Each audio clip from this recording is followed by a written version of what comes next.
You know, when it comes to networking events, one of the things that I used to think is that I had to continue to expose myself to these anxiety-ridden experiences in order to become better at it, in order to become more comfortable. Well, the thing was, until I addressed the actual root cause, I was putting myself through hell, trying to show up to these events, putting myself in front of people, speaking to people, awkwardly introducing myself and sharing what I did, and just feeling really clunky and anxious about the whole thing, sweating, trying to control my perspiration and hide my sweaty pits, and just working really, really hard to work through the anxious thinking.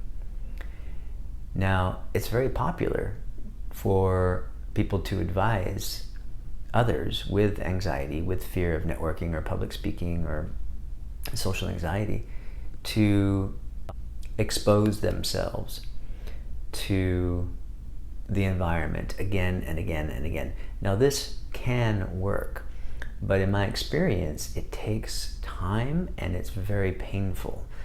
What I like to do is really take a look at, let's take a step back. What is the underlying cause? What is the underlying cause of my experience in these networking events? What's really going on behind the scenes, so to speak?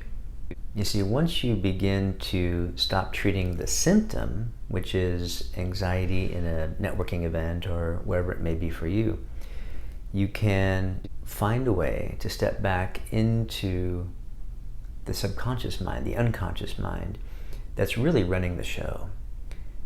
I mean, if you think about it, why is it in one circumstance you're completely calm and fine and you're able to have a conversation and talk to people, and in another environment you get triggered and all of these feelings, emotions, maybe some memories, thoughts, who knows, all of these things flood into your awareness, and you immediately find yourself, whether you realize they're in your awareness or not, maybe they're not, maybe you're just experiencing the physical symptoms, rapid heartbeat, sweating, blushing, stuttering. These are all symptoms of an unconscious trigger. And so by going into the unconscious and really taking a look at what is the source of this trigger, once we expose that, we can begin to untie it. You begin to untie this psychological knot, if you will. And as you untie it, you're more present, you're more free to speak without the nervous system firing off.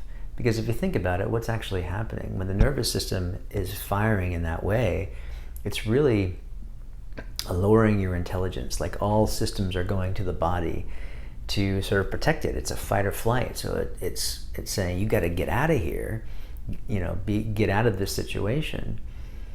And so all your adrenaline is pumping through your body and your blood's flowing, your heart's beating.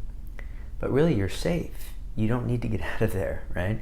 And so what happens is when we unravel this unconscious trigger, and we unravel this psychological knot, the body begins to relax. And as the body relaxes, your mind, your intelligence goes up. You have more facility to think, to speak more freely. You become able to be more in the flow.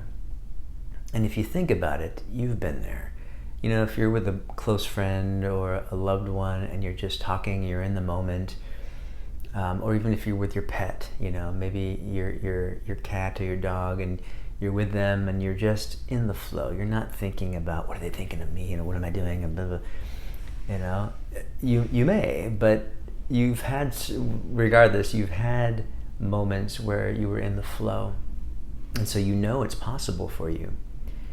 And I'm saying that it's possible in these situations where you feel anxious. And there is hope.